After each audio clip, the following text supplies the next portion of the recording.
യേശുവാകുന്ന നിത്യസത്യവചനത്തിനായി ഞങ്ങൾ അങ്ങയെ സ്തുതിക്കുന്നു. യേശുവേ, അങ്ങയുടെ പരിശുദ്ധാത്മാവിനെ നൽകി അങ്ങയുടെ മാഹാത്മ്യം കാണുവാൻ ഞങ്ങളുടെ ഉൾക്കണ്ണുകളെ തുറക്കണമേ. വചനമനുസരിച്ച് അങ്ങയുടെ സാക്ഷിയായി ജീവിച്ച് നിത്യജീവിതത്തിന് ഞങ്ങളെ അർഹരാക്കണമേ. ആമേൻ.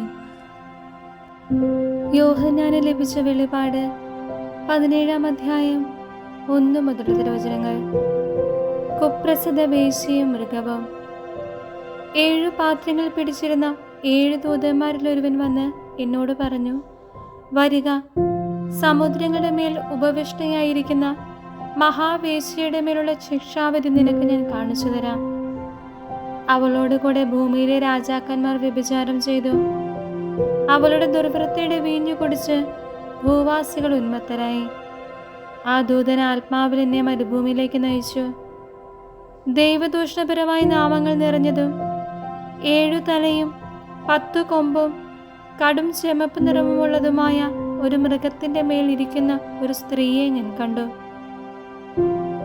ആ സ്ത്രീ ധൂമ്രവും കടും ചെമപ്പും നിറമുള്ള വസ്ത്രം ധരിച്ചിരുന്നു.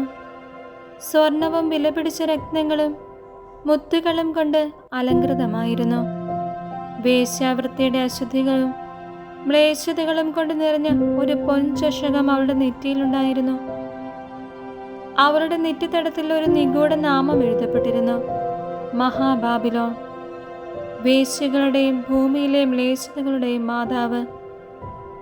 ആ സ്ത്രീ വിശുദ്ധരുടെയും യേശുവിന്റെ സാക്ഷികളുടെയും രക്തം കുടിച്ച് ഉന്മത്തിയായി ലഹരി പിടിച്ചിരിക്കുന്നതും ഞാൻ കണ്ടു. അവളെ കണ്ടപ്പോൾ ഞാൻ അത്ഭുത പരതന്ത്രനായി. അപ്പോൾ ദൂതൻ എന്നോട് പറഞ്ഞു, നീ എന്തുകൊണ്ട് വിസ്മയിക്കുന്നു? ആ സ്ത്രീയുടെയും അവളെ വഹിക്കുന്ന 7 തലയും 10 കൊമ്പുമുള്ള മൃഗത്തിന്റെയും രഹസ്യം ഞാൻ നിന്നോട് പറയാം. നീ കണ്ട ആ മൃഗം ഉണ്ടായിരുന്നു, എന്നാൽ ഇപ്പോൾ ഇല്ല. അത് പാതാളത്തിൽ നിന്ന് കയറി വന്ന നാശത്തിലേക്ക് പോകും. ലോകസ്ഥാപനം മുതൽ ജീവന്റെ പുസ്തകത്തിൽ എഴുതപ്പെട്ടിട്ടില്ലാത്ത ഭൂവാസികൾ ഉണ്ടായിരുന്നതും ഇപ്പോൾ ഇല്ലാത്തതും വരാനിരുന്നതുമായ ആ മൃഗത്തെ നോക്കി വിസ്മയിക്കും. ഇവിടെയാണ് ജ്ഞാനമുള്ള മനസ്സിന്റെ ആവശ്യം. 7 തലകൾ ആ സ്ത്രീ ഉപവിഷ്ടയായിരിക്കുന്ന 7 മലകളാണ്. അവ 7 രാജാക്കന്മാരുമാണ്. 5 പേർ വീണുപോയി. ഒരാൾ ഇപ്പോഴുണ്ട്, മറ്റൊരാൾ ഇനിയും വന്നിട്ടില്ല. അവൻ വരുമ്പോൾ ചുരുങ്ങിയ കാലത്തേക്ക് ഇവിടെ വസിക്കുകയുള്ളൂ. ഉണ്ടായിരുന്നതും ഇപ്പോൾ ഇല്ലാത്തതുമായ മൃഗം 8ാമത്തേതും 7-ൽ പെട്ടതുമാണ്. അത് നാശത്തിലേക്ക് പോകുന്നു. നീ കണ്ട 10 കൊമ്പുകൾ 10 രാജാക്കന്മാരാണ്. അവർ ഇനിയും രാജത്വം സ്വീകരിച്ചിട്ടില്ല. എന്നാൽ 1 മണിക്കൂർ നേരത്തേക്ക് മൃഗത്തോടൊത്ത് രാജാക്കന്മാരുടെ അധികാരം സ്വീകരിക്കേണ്ടവരാണവർ. അവർക്കൊരേ മനസ്സാണുള്ളത്. തങ്ങളുടെ ശക്തിയും അധികാരവും അവർ മൃഗത്തിന് ഏൽപ്പിച്ചു കൊടുക്കുന്നു.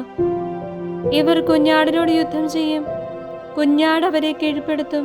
എന്തെന്നാൽ അവൻ നാഥന്മാരുടെ നാഥനും രാജാക്കന്മാരുടെ രാജാവുമാണ്. അവനോട് കൂടെയുള്ളവർ വിളിക്കപ്പെട്ടവരും തെരഞ്ഞെടുക്കപ്പെട്ടവരും വിശ്വസ്തരുമാണ്.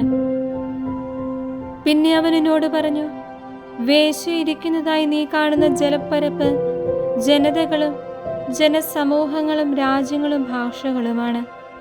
നീ കാണുന്ന 10 കൊമ്പുകളും മൃഗവും ആ വേശ്യയെ വെറുക്കും. അവളെ പരിത്യക്തയും നഗ്നയുമാക്കും. അവളുടെ മാംസം ഭക്ഷിക്കുകയും അവളെ അഗ്നിയിൽ ദഹിപ്പിക്കുകയും ചെയ്യും. എന്തെന്നാൽ ദൈവത്തിന്റെ വചനം പൂർത്തിയാകുവോളം അവിടുത്തെ ഉദ്ദേശം നടപ്പാക്കുന്നതിനും ഏക മനസ്സോടെ മൃഗത്തിന് തങ്ങളുടെ രാജ്യത്വം നൽകുന്നതിനും ദൈവം അവരുടെ ഹൃദയത്തിൽ തോന്നിച്ചു. നീ കാണുന്ന ആ സ്ത്രീ ഭൂമിയിലെ രാജാക്കന്മാരുടെ മേൽ അധീശത്വമുള്ള മഹാനഗരമാണ്.